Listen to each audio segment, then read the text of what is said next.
कोल्हापुरात मुसळधार पाऊस सुरूच. पंचगंगा नदीने धोका पातळीजवळ. कोल्हापुरात गेल्या 5 दिवसापासून सुरू असलेल्या मुसळधार पावसामुळे पंचगंगा भरून वाहत आहे. जिल्ह्यातील विविध मार्गांवर पाणी आल्याने अनेक गावांचा संपर्क देखील तुटला आहे. कसबा वावडा शिये मार्गावर तब्बल 2 फूट पाणी आल्याने हा महामार्ग वाहतुकीसाठी बंद करण्यात आलाय.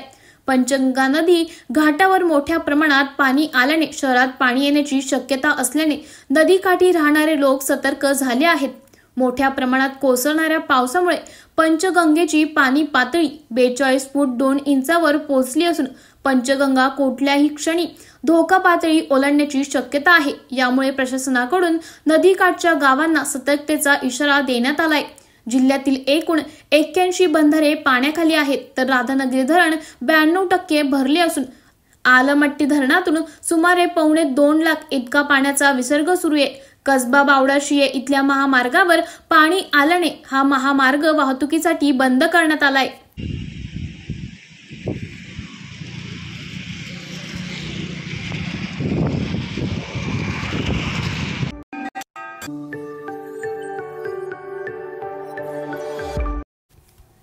केंद्र सरकारच्या अर्थसंकल्पाच्या विरोधात राष्ट्रवादी काँग्रेस शरद पवार गटाची नागपुरात निदर्शने. नागपुराच्या व्हरायटी चौकात राष्ट्रवादी काँग्रेसचे शरद पवार गट कार्यकर्ते बॅनर घेऊन रस्त्यावर उतरले आहेत. काल केंद्रीय अर्थमंत्री निर्मला सीतारामन यांनी 2024-25 चा अर्थसंकल्प सादर केला आहे. या अर्थसंकल्पाविरोधात राष्ट्रवादी काँग्रेस शरद पवार गट आक्रमक झाला आहे.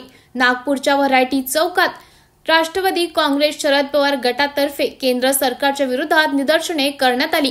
केंद्र सरकारच्या विरोधात कार्यकर्त्यांनी यावेळी जोरदार घोषणाबाजी केली आहे. अर्थमंत्री निर्मला सीतारामन यांनी काल केंद्र सरकारचा सर्वसाधारण अर्थसंकल्प सादर केला आहे.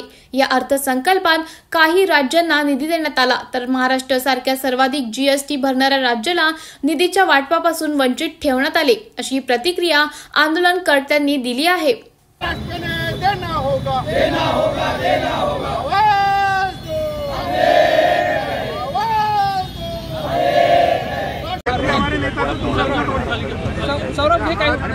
बजेट आलेला आहे, बजेटवर काय नाराजी आहे, महाराष्ट्राला काही मिळाले नाही असा आरोप जो आहे विरोधक म्हणून आपण करतो. काल जो केंद्र शासनाने जो बजेट मांडला याच्यात महाराष्ट्रामध्ये काही एक भोपळा सुद्धा दिलेला नाही. यांनी याच्या उलट त्यांनी तेलंगणाला इथे असेल, आंध्र प्रदेशला असेल, बिहारला असेल, यांनी इथं घेऊन तिथे नेऊन दिलेलं आहे.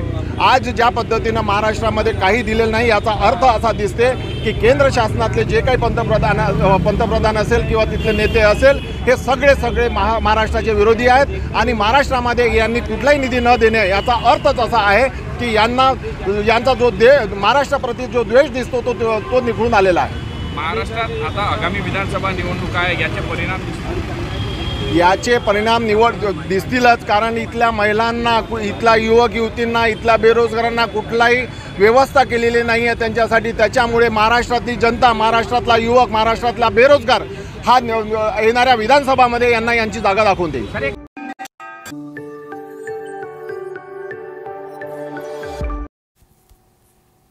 मराठा आंदोलक मनोज जरांगे पाटील यांचे उपोषण स्थगित.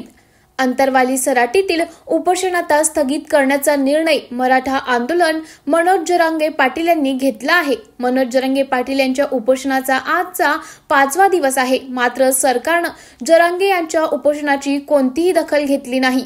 शंभूराज देसाई यांनी दिलेली मुदतही संपली आहे. रात्री मराठा बांधवांच्या आग्रहाखातर जरांगे यांनी सलाईन लावून घेतले होते. त्यामुळे आता उपोषण करून काही उपयोग नाही असं म्हणत जरांगे यांनी उपोषण स्थगित करण्याचा निर्णय घेतला आहे. दरम्यान आज 5वा दिवस आहे. काय कशी आहे तब्येत? रात्री तुमच्या 4-5 तपासण्या झाल्या.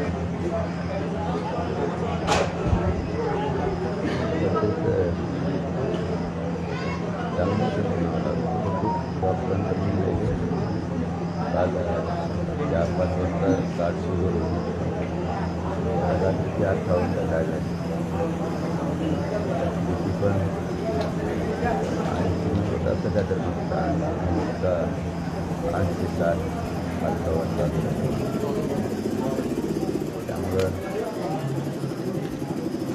मला रात्री लाईट कळालं नाही. परंतु 40 जणांनी माझ्या हातपाय दाबून धरले राहिले आणि मला सलाईन दिली. ते त्यांच्या मायापोटी ठीक आहे, ते करतायत ते ठीक, त्यांचे माया त्यापूर्वी त्यांचं म्हणणं होतं की आम्हाला तुम्ही पाहिजे, आरक्षण पण पाहिजे, पण तुम्ही पण पाहिजे. तुम्ही जर राहिलात तर आम्हाला आरक्षण देतात, तुम्ही जर मैदानात असाल तर आम्हाला न्याय मिळेल, नसलं तर आम्हाला काय मिळणार. म्हणून त्यांनी मला रात्री सलाईन लावली. माझा हट्ट होता की नको, तुम्ही तुमच्या या मायापोटी मग समाजाला मिळत आलेलं मिळणार नाही. शेवटी हत्यारे मरणोपशन हे मराठा समाजाची शक्ती आहे, माझी शक्ती आहे. मला तिचा पूर्ण उपयोग करू द्या. माझं ऐका पण माझं तुम्ही रात्री नाही, कारण सरकार जास्त मरण उपोषणाच्या शक्तीला घाबरतं आणि दुसरं त्यांच्या सत्तेच्या खुर्चीला घाबरतं. त्या दोन गोष्टी घाबरतं. मला करू द्या, पण नाही ऐकलं त्यांनी. तर ठीक आहे, आता त्यांनी सलाईन लावली, तर मी पण मात्र आता मीच ठरवलं काही उपयोग नाही. या सलाईनवर पूर्ण राहण्यात काय उपयोग नाही, कारण ही एक प्रकारचं जेवल्यासारखं आहे. बेगरीपणाचं आंदोलन पोषण किंवा काही असू मी नाही करू, त्याच्या स्थितीत नाही केलेलं बरं. या मतावर मी आलं नाही केलेलं बरं ना. सलाईन बेगरी पडून राहायचं 10-12 दिवसात तिकडं मतदारसंघाची तयारी केली मी, रॅल्याची तयारी केली मी, सरकारची खुर्ची ज्याच्या जीव आहे त्यांचा ती कशी धुकेती त्याच्यासाठी काम करेल. मी इथं पडून काय करू.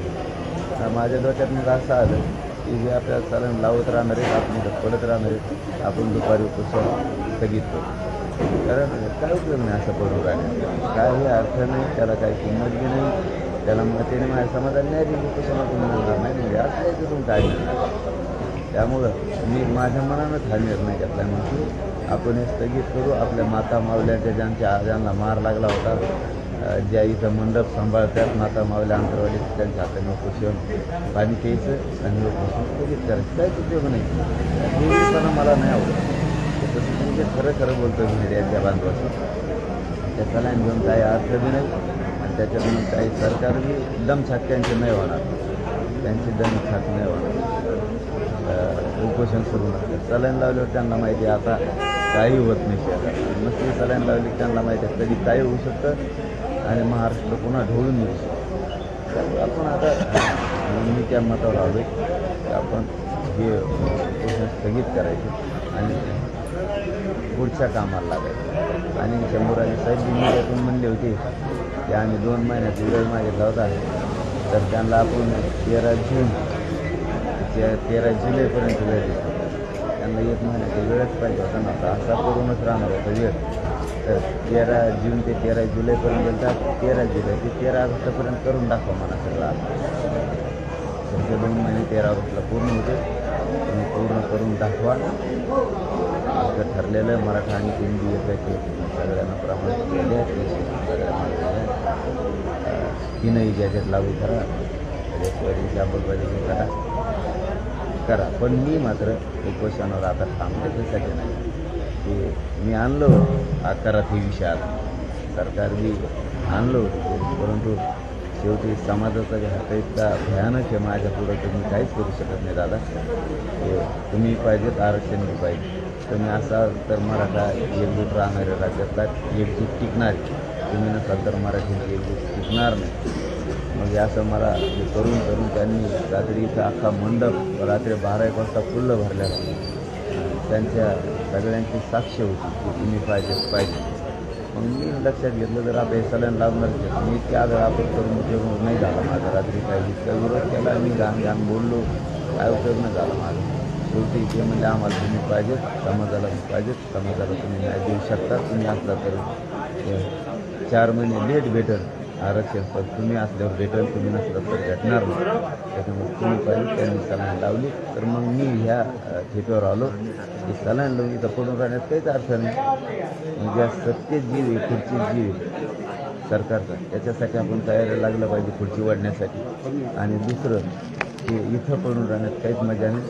आपण तयारी तरी करून घेऊ. मग सभा आहेत, कार्यक्रम आहेत, मतदारसंघ निवडणारे कोणाला आणायचं आहे, कोणाला पाडायचं आहे, कोण कोण मराठ्यांच्या विरोधात आमदार बोलत आहेत, कोण कोण खासदार बोलत आहेत, कोणता मंत्री बोलतो आहे, त्यांचाही बंदोबस्त लावणं गरजेचं आहे. म्हणून मग इथं पडून न राहता 1-2 दिवस उपचार घेऊन 2-4 दिवस काय डॉक्टर म्हणतील ते उपचार घेऊन दुपारून मी हे 12 वाजायच्या आधी अमरावती स्थगित करणारी समाजाची आग्रह. तर मी सलाईन लावून नाही करते, मी करतो, पण मग मला समाजाने सांगायचं सलाईन आम्ही लावा म्हणणार नाही.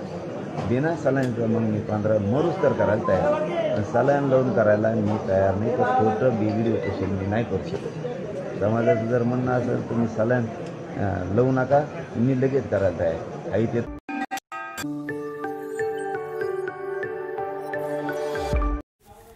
सतत पडणाऱ्या पावसामुळे कल्याणमधील छत्रपती शिवाजी महाराज चौक परिसरातील रस्ते जलमय.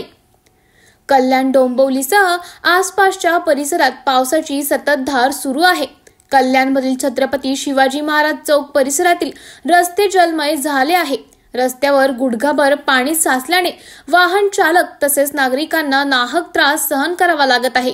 कल्याणमधील चेतना परिसरात देखील पावसामुळे पाणी साचले आहे.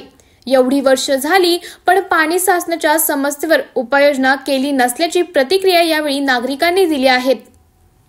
बघूया काय या ठिकाणी पाणी साचते, वारंवार पाणी साचते, काय सांगणार? गेले कित्येक वर्षाची ही छत्रपती शिवाजी महाराज चौक आहे. गेले कित्येक वर्ष ही समस्या आहे आणि याला खऱ्या अर्थाने कल्याण डोंबिवलीतले जे अधिकारी आहे ड्रेनेज डिपार्टमेंटचे आणि साफसफाईचे कित्येक वर्ष नागरिकांनी कार्यकर्त्यांनी याच्या तक्रारी केल्या, पण प्रशासन झोपलेलं आहे. फक्त AC ऑफिसमध्ये बसायचं, पगार घ्यायचा लाखो रुपये आणि नागरिक बघा आता या सगळ्या गाड्या घोड्या, इथे जनता बघा, मावशी बघा, पूर्णपणे दुकानामध्ये घराघरात पाणी आहे. म्हणजे ही मी तर बोलतो जी नालेसफाईची जी काय जे ढोंग घेतात, नालेसफाईचे जे काय विषय आहेत त्याच्यामध्ये पूर्णपणे भ्रष्टाचार आहे. आणि माझा आरोप आहे की याला कल्याण डोंबिवलीचे अधिकारी कारणीभूत आहे. मी कमिशनर मॅडमला विनंती करेन की या प्रकरणामध्ये गेले कित्येक वर्ष आले हा प्रश्न आहे, ह्याच्यामध्ये महानगरपालिकेच्या अधिकाऱ्यांना, या संबंधित अधिकारी यांना सस्पेंड केलं, पण घरी बसवलं पाहिजे. तुम्हारी अर्थी तो नहीं, कुछ कर नहीं सकते तो उतर क्यों नहीं जाते?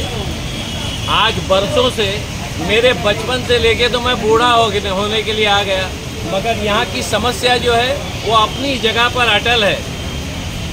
तो मैं ये इल्ज़ाम लगाता हूँ कारपोरेशन के ऊपर, जैसा कि मैंने कहा कि ये आपकी अर्थी तो है नहीं, आप कुर्सी पे बैठे हो, लोगों के इनकम टैक्स से आप तनख्वाह ले रहे हो, तो उनके काम क्यों नहीं करते? ये आज बढ़ती हुई उम्र के लोग यहाँ पर बेचारे खड़े हैं कि ये पानी कब उतरेगा और कब हो जाएंगे. अरे खूपच त्रास आहे पाणीचा. आम्हाला असं वाटलं की नवीन रोड झाल्यानंतर पाणी नाही होणार, पण इथं आणखीन जास्तच झाला. आधी थोडंसं पाणी असायचं तरी पाणी भरायचं नाही, पण आता तो भरपूर, जरासं पाणी नाही आलं की पाणी भरून जातो. आणि सेकंड पॉईंट, हे मुठावाल्यांची सगळे मटेरियल रोडवर, ते पाणी आतमध्ये जाऊन देत नाही. हे आम्हाला खूप त्रास आहे. ते मुठाच्या बाजूमध्येच माझी दुकान आहे. आता ते दुकानात पाणी शिरलं म्हणून बंद करून मी घरी चाललेली आहे.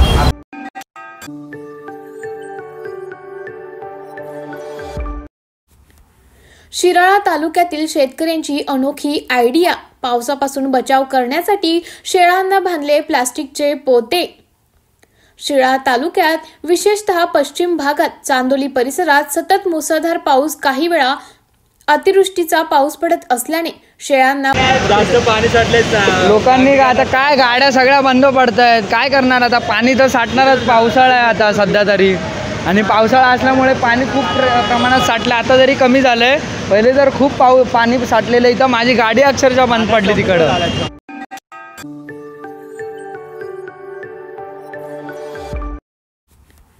शिराळा तालुक्यातील शेतकऱ्यांची अनोखी आयडिया. पावसापासून बचाव करण्यासाठी शेळ्यांना बांधले प्लास्टिकचे पोते.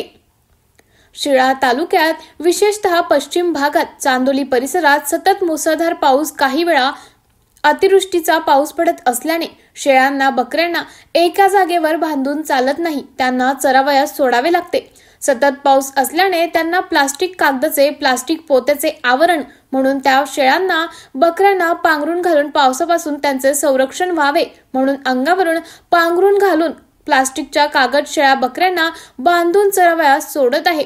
पांघरून घातल्याने त्यांचे पावसापासून संरक्षण होते, तसेच ते आजारही पडत नाहीत म्हणून त्यांना पांघरून घालून चरण्यासाठी सोडत असल्याने बकरी शेळी पालक प्रकाश पाटील यांनी बोलताना सांगितले। बाईट किसाबाई बोला। माझं नाव किसाबाई लवाद मंडूर। शेरडा आणले काय पाऊस लय हाय, पण आता शेरडातनी चारायसाठी का नाही पावसातनं कांबरून अंगावर गाठले आणि आणले ते। माझं नाव प्रकाश पाटील, मी चांदोलीमधून मुलाखत देत आहे। तर आमच्याकडं 4 दिवसापासून अतिशय पाऊस जास्त आहे, त्यामुळे आम्ही शेरड्यांना पांघरून घालून जनावरांनी असं रानामध्ये सोडतो। थंडीमुळे त्यांना जास्त त्रास होतो आणि भरपूर अतिशय प्रमाणात जास्त पाऊस आहे। दिवसाला जवळजवळ 100 मिलीमीटर पाऊस पडत आहे आमच्याकडे आता सध्या चालूला। 12 तासात 24 तासात 144 मिलीमीटर काहीतरी पाऊस आता झालेला आहे आणि आज 4 दिवसापासून असा पाऊस पडत आहे।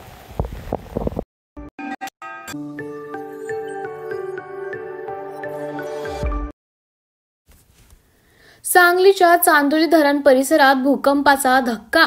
सांगलीच्या चांदोली धरण परिसरात 24 तासात 168 मिलीमीटर अशा विक्रमी पावसाची नोंद झाली आहे। अतिवृष्टीमुळे जनजीवन विस्कळीत झाले आहे। त्यातच काल धरणाच्या पाण्याचा विसर्ग करण्यात आला आहे। वारणा नदीला पूर आला आहे। अशातच आज सकाळी भूकंपाचा धक्काही जाणवला आहे, त्यामुळे परिसरात भीतीचे वातावरण निर्माण झाले आहे।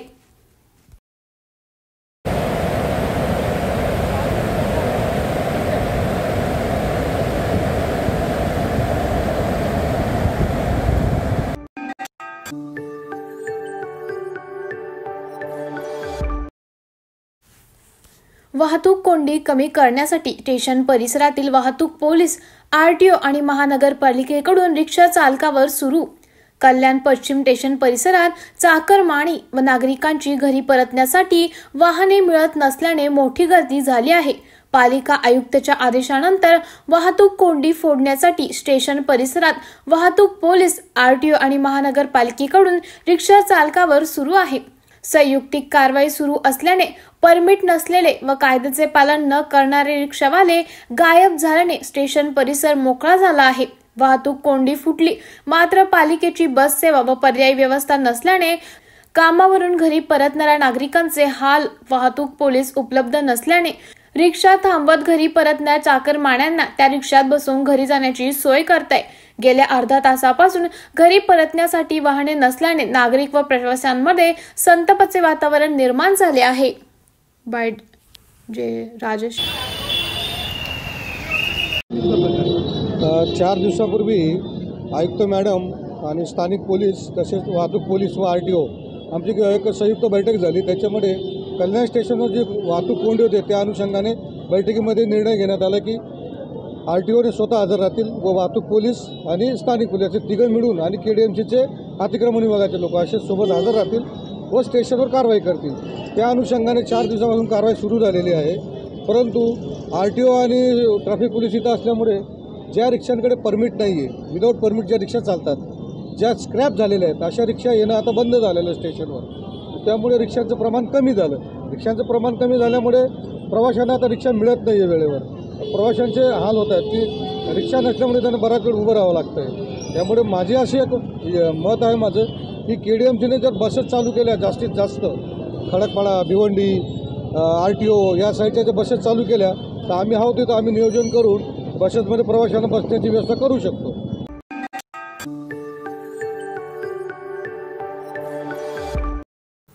सुपारी देण्याची आणि विकत घेण्याची क्षमता फडणवीसांमध्ये जास्त आहे असं मत श्याम मानव यांनी देवेंद्र फडणवीस यांच्यावर टीका करताना व्यक्त केले आहे। देवेंद्र फडणवीसांविषयी श्याम मानव यांनी सांगितले की एखाद्या व्यक्तीने सांगितलेल्या गोष्टीवर किती विश्वास ठेवावा आणि पुरावे कसे पाहावेत हे त्यांना चांगलंच माहिती आहे। ते म्हणाले, मी खोटं बोलत नाही, खोटी मांडणी करत नाही। फडणवीस यांनी सुपारी देण्याची क्षमता आहे असे श्याम मानव यांनी म्हटले। आपले 54 वर्षाचे जीवन लोकांसमोर आहे आणि त्यांना इमर्जन्सीच्या काळात संघाचे लोक आणि देवेंद्र फडणवीस यांचे वडील गंगाधर फडणवीस यांच्यासोबत काम केले आहे. या सगळ्या गोष्टी मला नीट माहीत आहे. माझी क्रेडिबिलिटी अत्यंत महत्त्वाची आहे. मी आयुष्यात कधी खोटं बोलत नाही, कधी खोटी मांडणी करत नाही आणि त्यामुळं हे बोलण्याच्या आधीच या सगळ्या गोष्टींचा मी विचार केलेला आहे. आणि मी आज पहिल्यांदा नाही बोललो, तुम्ही आता आज महत्त्व देता. मी गेले 5 महिन्यांपासून जानेवारीपासून हे बोलतो आहे. पहिल्यांदा अमरावतीच्या प्रेस कॉन्फरन्समध्ये बोललो. ज्या विदर्भामध्ये लोकसभेच्या काळामध्ये 36 सभा झाल्या संविधान बचाव, त्या सगळ्या सभांपैकी 34 सभांमध्ये ही मांडणी मी केलेली आहे.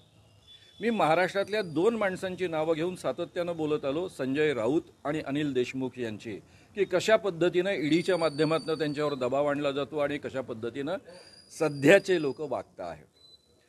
आता राहिला प्रश्न, मी कोणीतरी मला सुपारी दिली आणि मी वागेल असं देवेंद्र फडणवीसांना म्हणायचं आहे का? त्यांनी ते जाहीररित्या म्हणावं. खरं म्हणजे सुपारी देण्याची क्षमता त्यांच्यामध्येच जास्त चांगली आहे ना, विकत घेण्याची क्षमता त्यांच्यामध्येच जास्त चांगली आहे. मला कोणी विकत घेऊ शकतं का? सुपारी देऊ शकतं का? कोणाच्या सांगण्याखातर मी वागू शकतो का? माझं संपूर्ण 54 वर्षाचं जीवन लोकांच्या समोर आहे. एकेकाळी इंदिरा गांधींच्या इमर्जन्सीला विरोध करण्यासाठी मी जेलमध्ये गेलो. त्यावेळेस खरं म्हणजे हेच लोक माझ्यासोबत होते, जनसंघाचे लोक सोबत होते, RSSचे लोक सोबत होते. जेलमधनं सुटल्यानंतर गंगाधरराव फडणवीस जे देवेंद्रजींचे वडील आहेत त्यांच्यासोबत मी काम केलेलं आहे. ते माझ्याशी अतिशय प्रेमानं जिव्हाळ्यानं वागायचे, कारण त्यांना कौतुक होतं की मी विद्यार्थी असतानासुद्धा जेलमध्ये इमर्जन्सीला विरोध करून गेलो म्हणून. आणि त्यामुळं त्यांच्याविषयी माझ्या मनामध्ये आपल्याला अत्यंत सन्मान देणाऱ्या एका मोकळ्या मनाच्या माणसाचा, मित्रांचा मुलगा आहे, हा सन्मान नेहमीच राहिलेला आहे. त्यामुळे ह्या सगळ्या गोष्टी बोलताना मी नीट विचार करून बोललेलो आहे. माझ्या बोलण्यावर मी ठाम आहे. राहिला मुद्दा पुराव्यांचा, तर माजी गृहमंत्री अनिल देशमुख त्यासंबंधीचे पुरावे देतीलच. त्यांनी असंही म्हटलं, असा आरोप करण्यापूर्वी श्याम मानवानी माझ्याशी बोलायला पाहिजे. मवियाची सुपारी घेऊन हो, मी मवियाची सुपारी नाही, मग मी एकेकाळी कोणाची सुपारी घेतली होती?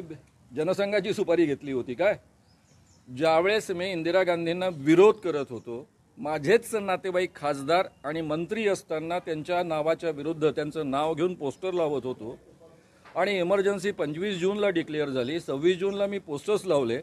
काँग्रेसी खासदारांनो आणि आमदारांनो हातामध्ये बांगड्या भरा आणि हुकुमशहाबाईंच्या तालावर बेताल नाचा, या पद्धतीचे पोस्टर्स लावले होते.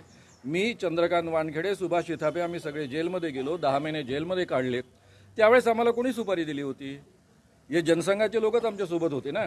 पुढे जनता पार्टीचा जो प्रचार केला 77मध्ये 78मध्ये, त्यावेळेस हे जनसंघाचे आणि RSSचे लोक आमच्यासोबत होते.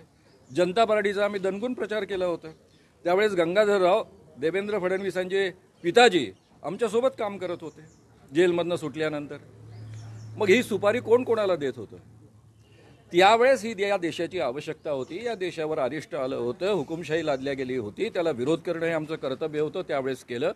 आजही त्याच पद्धतीची सिच्युएशन आहे असं माझं स्वतःचं मत असल्यामुळंच लोकसभेमध्ये या पद्धतीचं जनजागरण करण्याचा प्रयत्न केला आहे आणि आता विधानसभेमध्ये सुद्धा करणार आहे. देवेंद्र फडणवीसांचं असं पण मत होतं की माझे श्याममानवांशी अनेक वर्षांचे संबंध, त्यांनी हे बोलण्याआधी माझ्याशी चर्चा करायला लागली. बेसिकली मला जर एखाद्या विषयाची खात्री पटली असेल आणि देवेंद्र फडणवीस इतके इझिली अवेलेबल आहेत का? तुम्हाला सोपं वाटतं का? 3 वर्ष मी तासनतास वाट पाहिलेली आहे त्यांची भेटण्यासाठी. त्यामुळे तुम्हाला इतकं सोपं वाटतं भेटणं असं नसतं. त्यामुळे असं जर असतं की मला विचारावं असं वाटलं असतं, डेफिनेटली मी जाऊन विचारलं असतं. सर, आपण म्हणालात की मी खात्री करूनच बोलतो, आता खात्री करूनच बोललो आणि पुरावे अनिल देशमुख मांडतील. आपण ते पुरावे जे अनिल देशमुखांकडे आहेत ते पाहिले होते का, तपासले होते? मला खात्री पटली. एक साधी गोष्ट आहे, खात्री पटल्याशिवाय मी बोलणार नाही. आणि मी कंटिन्युअस बोलतोय म्हणजे इतक्या दिवसांपासून. पण पुरावे आपण ते पाहिले आहे स्वतः. मी पुन्हा सांगतो, पुन्हा वाक्य रिपीट करतो, मला खात्री पटल्याशिवाय मी बोलणार नाही. पुरावे पाहणे पुन्हा मी सांगतोय तेच सांगतोय.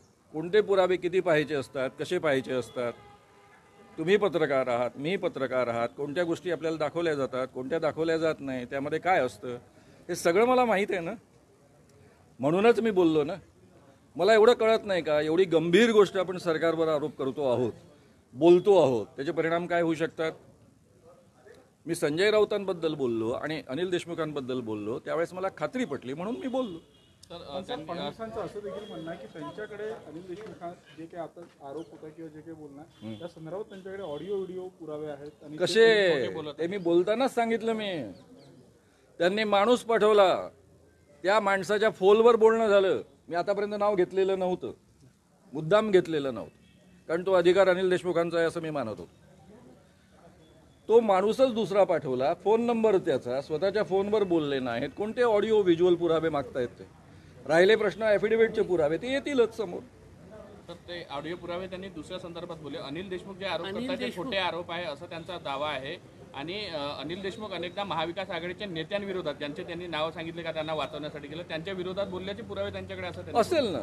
माझा राजकारणाशी तर त्या अर्थानं संबंध नाही. मी अंतर्गत राजकारणामध्ये पडत नाही. देवेंद्रजी काय बोलले, अनिल देशमुखजी काय बोलले, इतरांविषयी काय बोलले याबद्दल मी बोलतच नाही. मी फक्त एवढ्या मुद्द्याबद्दल बोललो जो लोकशाहीशी संबंधित मुद्दा आहे, राज्यघटनेशी संबंधित मुद्दा आहे. या पद्धतीनं सरकार पाडायची आणि या पद्धतीनं सरकार घडवायची का? याला आपण आपला महाराष्ट्र म्हणणार का? म्हणजे सर तुमचा ठाम विश्वास आहे जो अनिल देशमुखांनी जे दावे केले त्याशिवाय मी बोललोच नसतो. मी पुन्हा पुन्हा रिपीट करतो. थँक्यू सर, धन्यवाद. ओके.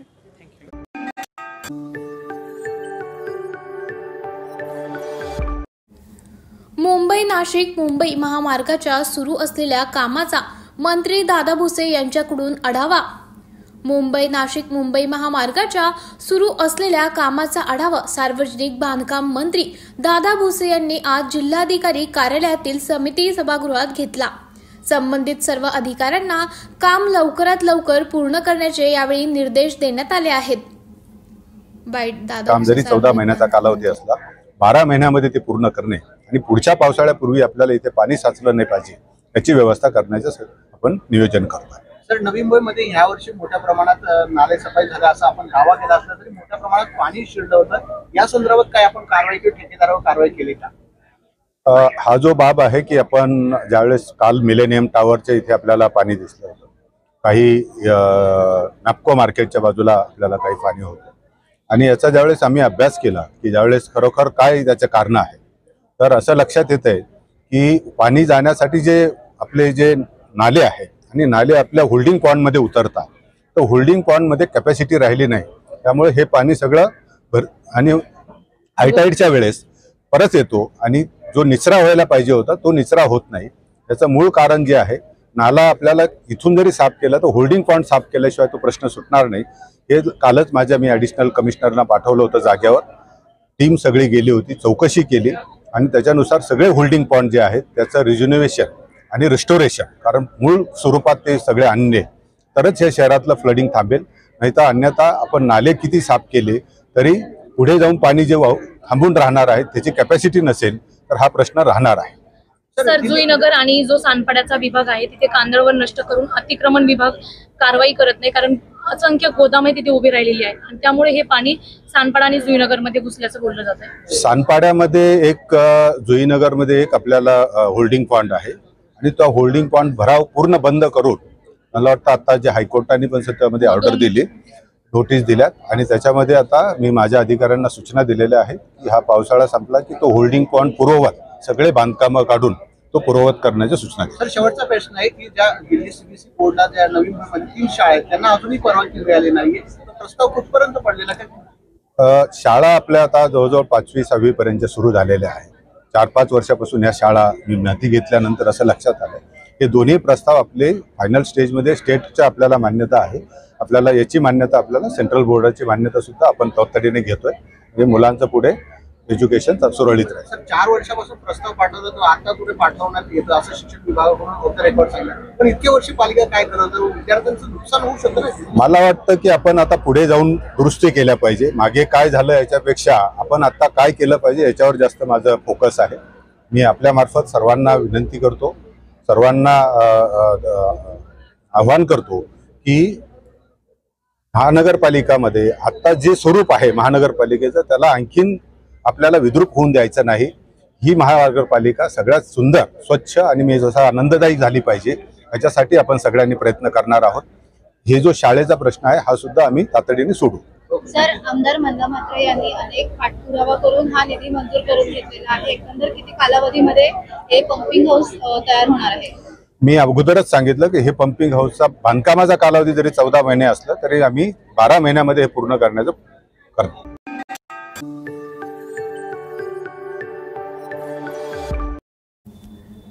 अकोल्यात पालकमंत्र्यांच्या विरोधात शिवसेनेचे ठिय्या आंदोलन. शिवसेना उद्धव बाळासाहेब ठाकरे गटाचे शहर अध्यक्ष राजेश मिश्रा यांच्या नेतृत्वात नियोजन भवन समोर ठिय्या आंदोलन करण्यात आले. आज जिल्हा नियोजन विकास समिती DPDCची बैठक होती. मात्र अकोला जिल्ह्याचे पालकमंत्री राधाकृष्ण विखे पाटील यांनी बैठकीला ऑनलाईन हजेरी लावली. पालकमंत्री कुठे आहे असं विचारत शिवसेना कार्यकर्त्यांनी ठिय्या आंदोलन केले. या आंदोलनावेळी कार्यकर्त्यांनी पालकमंत्री राधाकृष्ण विखे पाटील यांच्या विरोधात जोरदार घोषणाबाजी केली. आम्ही इथे कलेक्टर ऑफिसमध्ये, कारण की या जिल्ह्याची DPDC होती, तिथे आम्ही ठिय्या आंदोलन केलेलं आहे.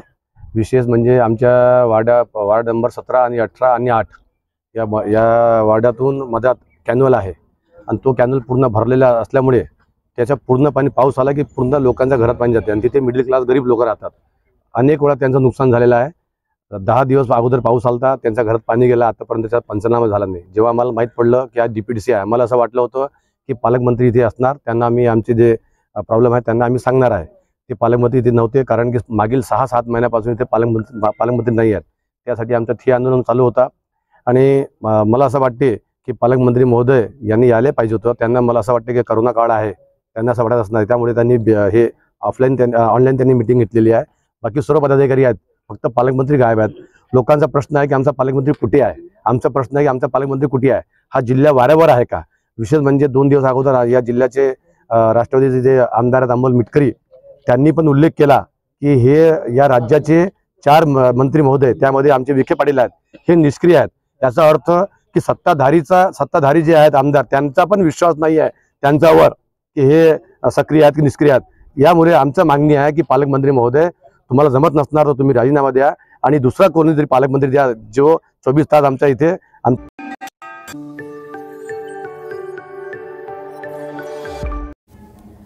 भातुकली पोलिसांनी पेरोलवरून फरार आरोपीस घेतले ताब्यात. भातुकली पोलिसांनी कलम 302 भादवी अंतर्गत आजीवन कारावासाची शिक्षा भोगत असलेला व पेरोलवरून फरार झालेला आरोपी तिवारी दमू इनवे वय 30 राहणार सायखेडा बैतूल याला अखेर जेरबंद केले आहे. मिळालेल्या माहितीनुसार होशंगाबाद मध्य प्रदेश येथील जेलमधून तिवारी दमू इनवे पेरोलवर बाहेर आला होता. मात्र पेरोल संपल्यानंतर त्याने जेलमध्ये परत न जाता फरार होण्याचा मार्ग स्वीकारला. त्याच्या फरार होण्याची माहिती भातुकली पोलिसांना रात्री गस्ती दरम्यान मिळाली. वरिष्ठ पोलीस निरीक्षक Pravin Wange, police head constable Rajesh Borkute, police head constable Sagar Chavan आणि चालक police head constable Ajay Malkute यांनी आज 24 जुलै रोजी आरोपीचा शोध घेऊन त्यास ताब्यात घेतले व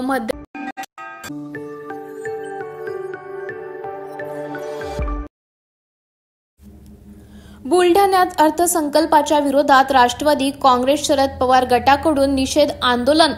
काल केंद्र सरकारने 2024-25चा अर्थसंकल्प सादर केला आहे. या अर्थसंकल्पाच्या निषेधार्थ राष्ट्रवादी काँग्रेस शरदचंद्र पवार गटाच्या कार्यकर्त्यांनी निषेध आंदोलन करण्यात आले आहे. केंद्रीय अर्थमंत्री निर्मला सीतारामन यांनी हा अर्थसंकल्प सादर केला आहे. बिहार आणि आंध्र प्रदेश या राज्यांना भरघोस निधी दिला आहे आणि महाराष्ट्राला निधी दिलेला नाही असं म्हणत कार्यकर्त्यांनी जोरदार घोषणाबाजी केली आहे. काल केंद्र शासनाने अर्थसंकल्प सादर केला. महाराष्ट्र हा 19.6% असा GST देणारा हा राज्यातला 1 नंबरचा महाराष्ट्र असताना सुद्धा आज त्यांनी आंध्र प्रदेश सारख्या राज्याला जवळपास 15,000 कोटीचं त्या ठिकाणी विशेष पॅकेज देण्यात आलं.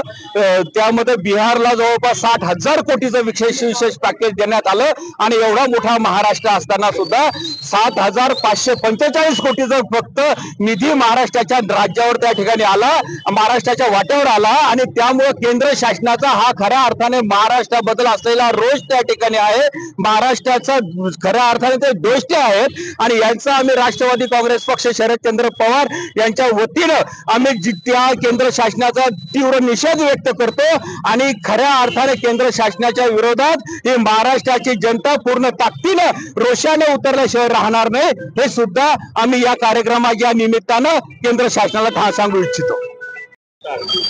काल केंद्र शासनाने जो अर्थसंकल्प जाहीर केला त्यामध्ये केंद्र शासनाला टेकू देणारे जे 2 प्रदेश आहेत, आंध्र प्रदेश आणि बिहार, त्यांना त्यांनी 60,000 आणि 15,000 कोटीचं पॅकेज दिलं आणि महाराष्ट्राला फक्त 7,000 कोटीवर त्यांनी पाणी पुसली.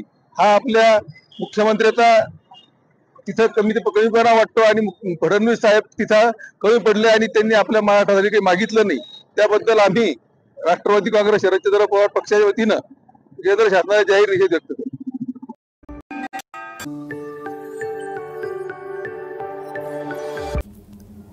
केंद्रीय अर्थसंकल्पाच्या निषेधार्थ राष्ट्रवादी काँग्रेस शरदचंद्र पवार पक्षाचे गाजर दाखवा आंदोलन. काल केंद्र सरकारने 2024-25चा अर्थसंकल्प सादर केला आहे. या अर्थसंकल्पाच्या निषेधार्थ राष्ट्रवादी काँग्रेस शरदचंद्र पवार पक्षाचे राष्ट्रीय सरचिटणीस तथा आमदार डॉक्टर जितेंद्र आव्हाड यांच्या मार्गदर्शनानुसार ठाण्यात गाजर दाखवा आंदोलन केले आहे. केंद्रीय अर्थमंत्री निर्मला सीतारामन यांनी नुकताच आज आपण अर्थसंकल्पाविरोधात आंदोलन केलेलं आहात आणि गाजर दाखवलेलं, काय सांगल्याबाबत? अर्थसंकल्पाला आम्ही गाजर दाखवले, हे मोदी सरकारने दाखवले. मोदी सरकारने बिहार, उत्तर प्रदेश सगळ्यांना तूप दिलं, आम्हाला काय दिलं? महाराष्ट्राला शून्य. मी तर म्हणेन शून्य म्हणजे शून्य. आज जे काय उत्पन्न आहे काय असेल सगळ्या स्टेटपैकी सगळ्यात जास्त महाराष्ट्र स्टेट असं आहे की तिथं जातं, मुंबईमधनं जातं. मग महाराष्ट्राला आणि मुंबईला तुम्ही काय केलं? सगळ्यात जास्त टॅक्स मुंबईची लोक भरतात. मग तुम्ही काय दिलं महाराष्ट्राला? आम्हाला महाराष्ट्रात जे काय उद्योगधंदे काय पंचायत तुम्ही आणले सगळे तुम्ही गुजरातला पळवले. महाराष्ट्राला काय दिलं? असाच माझ्या महाराष्ट्रावर जर अन्याय होत असेल तर एक दिवस हे सरकार आम्ही सत्तेवरनं खाली उतरू. येणाऱ्या विधानसभेला त्यांना आम्ही दाखवू आमची ताकद काय ती, पवार साहेबांची ताकद काय ती, या ठाणे शहरामध्ये आमचे नेते जितेंद्र आव्हाडची ताकद काय ही दाखवायची वेळ आली आहे. त्याच्यासाठी मी आणि माझे सगळे कार्यकर्ते भर पावसात आम्ही उतरलो आणि आंदोलन घेतलं.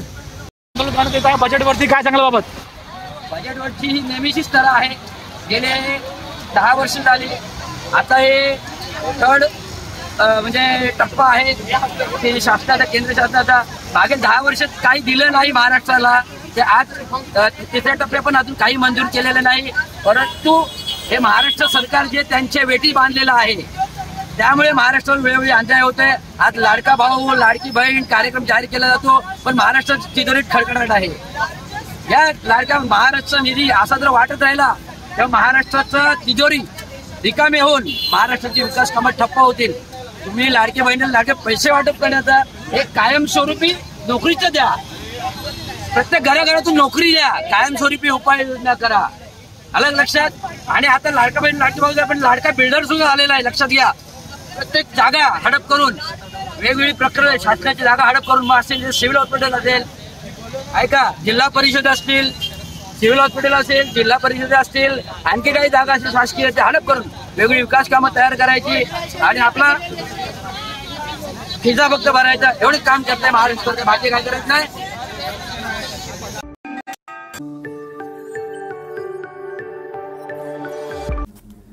धुळे एलसीबीने दुचाकी चोरट्यांच्या टोळीला केले जेरबंद.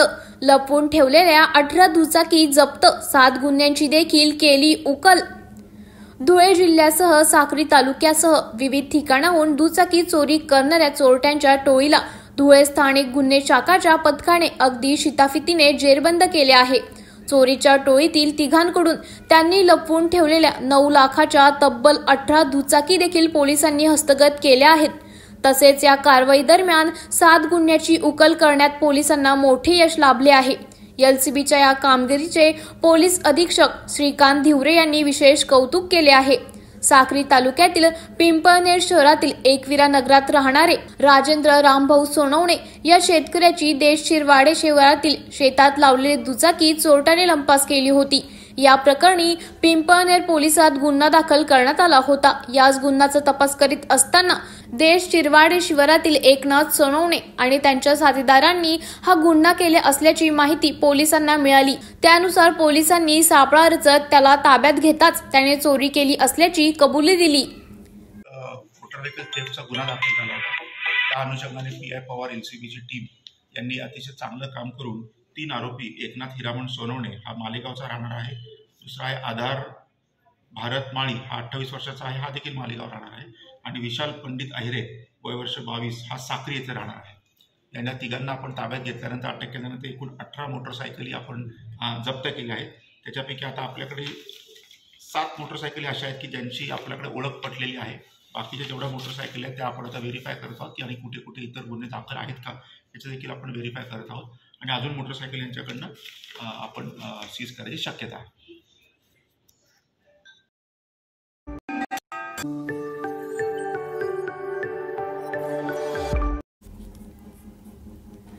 वाढीव वीज बिल आल्याने नागरिकांचा संताप। संतप्त नागरिकांनी महावितरण कंपनीच्या कार्यालयाला घेराव घातला। गेल्या महिनाभरापासून धुळे शहरात विजेचा लपंडाव सुरू आहे। थोडाही वारा किंवा पाऊस आला तरी देखील वीज पुरवठा खंडित करण्यात येतो। त्यामुळे धुळेकर नागरिक चांगलेच त्रस्त झाले आहेत। तर दुसरीकडे वीज बिलात झालेल्या वाढमुळे नागरिक चांगलेच संताप झाल्याचे चित्र बघायला मिळत आहे। जुलै महिन्याच्या वीज बिलात वाढीव दर आल्यामुळे ज्या ठिकाणी नागरिकांना 300 ते 400 रुपये महिना होतो त्या ठिकाणी 1500 ते 2000 रुपये इतके वाढीव बिल आल्याने नागरिक चांगले संतप्त झाले आहेत। संतप्त नागरिकांनी सातपुडा शाळेच्या पाठीमागे असलेले वीज वितरण कंपनीच्या कार्यालयात घेराव घालत महावितरण कंपनीच्या अधिकाऱ्यांना चांगलेच धारेवर धरले आहे। त्यामुळे आलेले वाढीव वीज बिल कमी करा अशी एकच मागणी नागरिकांनी यावेळी केली आहे। बाईट नागरिक सर, मी धुणं भांड्याला जाते दिवसभर, मी एकटी राहते। माणूस हॉटेलमध्ये कामाला जातो, मी एकटीच राहते घरी। संध्याकाळी येते, अंगठी संध्याकाळी येते, कारण की मला जर या महिन्याला मला 1550 बिल आलं मी तरी भरून आले, कारण की मग दुसऱ्या महिन्याला जर जास्त आलं तर मी कुठून भरणार आहे? कुठून भरणार आहे आम्ही? कमी यायचं, मला कमी यायचं 300 400 500 असं यायचं, आणि आता 1550 आलं या महिन्याला। ती कमी करावं, आम्ही कमी करा। आज आम्ही येथे प्रभाग क्रमांक 2 मधील नगावबारी परिसर असेल, आरती सोसायटी असेल, संपदा नगर असेल, कृषी कॉलनी असेल, भगवती नगर असेल, न्हावी कॉलनी असेल, येथून या परिसरातील सर्व नागरिक त्रस्त नागरिक येथे उपस्थित झाले महावितरणाच्या ऑफिसवरती, आणि इथले जे कांबळे साहेब आहे ते आम्हाला 3 दिवसापासून सगव करताय। तर ज्या आमच्या माता भगिनींचं लाईट बिल महिन्याला 800 रुपये येत होतं, त्या आता त्यांचं लाईट बिल आता 5 ने 6000 आलेलं आहे। तर आम्ही त्यांना जाब विचारायला आलेलो आहे की एवढं लाईट बिल महिन्याला आमचं आलं कसं काय या महिन्याला? तर 3 दिवसापासून ते आम्हाला चगवाचगवीचे उत्तर देत आहे। तर आम्ही शिवसेनेच्या वतीने हे आंदोलन केलेलं आहे, त्यासाठी आम्ही महावितरणाला जॉब विचारायला आलेलो आहे। 3 दिवसापासून ते आणि त्यांचे माणसं सांगतात तुम्ही स्टेडियमला जाऊन बिल भरा, कसं काय बिल भरा? जर महिन्याला 500 रुपये लाईट बिल येत असेल तर आम्ही 6000 रुपये कसं काय भरायचे? कांबळे साहेब जोपर्यंत इथून येत नाही तोपर्यंत शिवसेनेच्या वतीने आंदोलन चालूच राहणार आहे, आणि आता आम्ही सर्व लोक इथंच बसणार आहे, इथून उठणार नाही जोपर्यंत ते आमचं लाईट बिल कमी करत नाही।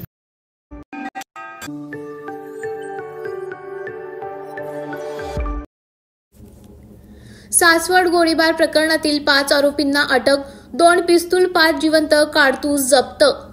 पुणे जिल्ह्यातील सासवड शहरात 19 जुलै रोजी बस स्थानकासमोर गोळीबाराची घटना घडली होती।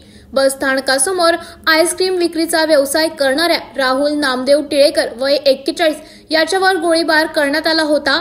या प्रकरणातील ग्रामीण पोलिसांनी 5 जणांना अटक केली आहे। त्यांच्याकडून 2 गावठी पिस्तूल 5 जिवंत कारतुसे जप्त करण्यात आली आहेत।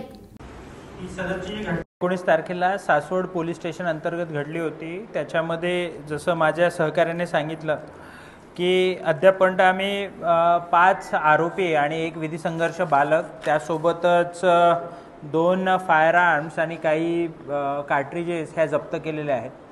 त्याच्यासोबतच 2 आरोपी जे आहेत ते निष्पन्न केलेले आहेत, परंतु ते अद्याप अटक नाहीत आणि ते पण लवकरात लवकर अटक होतील। ह्याच्यामध्ये जे वेपन आहे ते वेपन परराज्यातून आणल्याची माहिती आहे, तसं त्यांनी तशी कबुली पण दिलेली आहे आणि त्या अनुषंगानं त्याचा तपासही सुरू आहे। जेव्हा इतर 2 आरोपीसुद्धा अटक होतील तेव्हा त्याच्याबद्दल वेपन ते कुठनं मिळवले, कसे मिळवले याच्याबद्दल आम्हाला डिटेल खुलासा करता येईल। नेमका गोळीबार कोणी केलाय?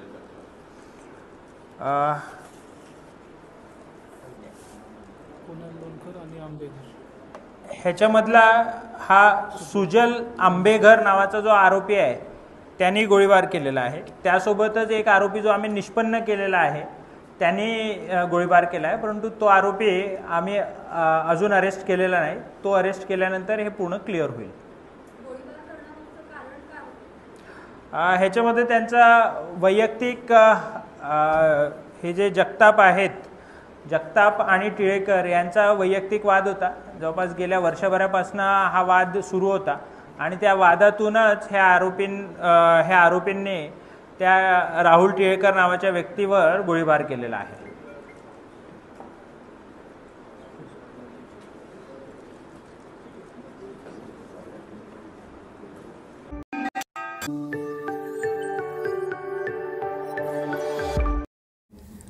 मुंबई नाशिक मुंबई महामार्गाच्या सुरू असलेल्या कामाचा मंत्री दादा भुसे यांच्याकडून आढावा। मुंबई नाशिक मुंबई महामार्गाच्या सुरू असलेल्या कामाचा आढावा सार्वजनिक बांधकाम मंत्री दादा भुसे यांनी आज जिल्हाधिकारी कार्यालयातील समिती सभागृहात घेतला। संबंधित सर्व अधिकाऱ्यांना काम लवकरात लवकर पूर्ण करण्याचे यावेळी निर्देश देण्यात आले आहेत। एकनाथजी शिंदे साहेबांच्या आदेशानुसार नाशिक पासून तर ठाणेपर्यंत जो रस्त्यांवर पडलेले खड्डे आणि त्याच्यामुळे होणारी ट्रॅफिक जाम या संदर्भामध्ये आज ठाणे जिल्हाधिकारी कार्यालयामध्ये बैठक संपन्न झाली। बैठकीला MSRDCचे सर्व अधिकारी, त्याच्यासोबतच नॅशनल हायवेचे सर्व अधिकारी, PWD बांधकाम विभागाचे अधिकारी, पोलीस प्रशासन, RTO, ट्रॅफिक आणि इतरही सर्व संबंधित अधिकारी या बैठकीला उपस्थित होते। या बैठकीमध्ये प्रामुख्याने जर आपण विचार केला तर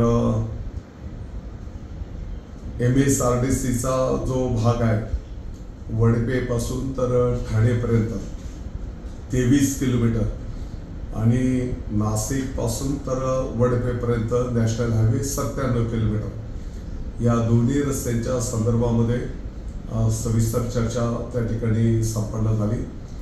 रस्त्यावर पडलेले जे काही खड्डे आहेत ते तातडीने बुजवणे, परत खड्डे निर्माण होणार नाहीत याची काळजी त्या ठिकाणी घेणे, जी काही पुलांची कामं चालू आहेत ती पुलांची कामं लवकरात लवकर कशी मार्गी लावता येतील त्या दृष्टिकोनातून कामकाज करणं आणि त्यातल्या त्यात प्रामुख्याने आसनगाव जवळचं जे काही रेल्वे पुलाचं काम प्रगतीपथावर आहे ते काम पूर्ण होण्याच्यासाठी आणखी साधारणतः 1-3 महिन्याचा कालावधी लागणार आहे, परंतु तोपर्यंत अस्तित्वातला जो काही पूल आहे तो पूल लवकरात लवकर दुरुस्ती करून त्याच्यासाठी पोलीस प्रशासनाचं ट्रॅफिक कंट्रोलच्या संदर्भातलं नियोजन करून त्या ठिकाणी तो दुरुस्त करण्याचा निर्णय झाला।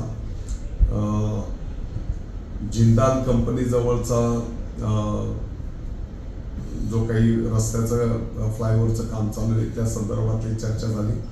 परिवार गार्डन जवळच्या पुलाच्या संदर्भातली चर्चा झाली आणि इगतपुरी जवळ पण जो काही समृद्धी महामार्गाकडे जाणारा जो काही रस्ता आहे तर नॅशनल हायवेचे जे काही हे 4-5 पॉईंट्स आहेत या सर्व मुद्द्यांवर सविस्तर चर्चा होऊन त्या ठिकाणी ताबडतोबीने अंमलबजावणी करण्याचे निर्णय झालेले आहेत। त्याच्यासोबतच MSRDCचा जो काही वडपेपासून तर ठाण्यापर्यंतचा पोर्शन आहे त्या संपूर्ण भागामध्ये जिथे जिथे पुलांची कामं चालू आहेत अंडरपासच्या संदर्भामध्ये ती कामं लवकरात लवकर पूर्ण करून त्या ठिकाणी ट्रॅफिक जाम होणार नाही याची काळजी घेण्याचा सूचना त्या ठिकाणी करण्यात आलेल्या आहेत। आणि सगळ्यात महत्त्वाचा विषय म्हणजे जी काही जड वाहन आहे त्या जड वाहनांच्या संदर्भामध्ये एक नोटिफिकेशन काढून त्यांना एक वेळेचं बंधन शहरामध्ये येणं आणि बाहेर जाणं आणि त्याची प्रभावी अंमलबजावणी करण्याचाही निर्णय त्या ठिकाणी संपन्न झालेला आहे.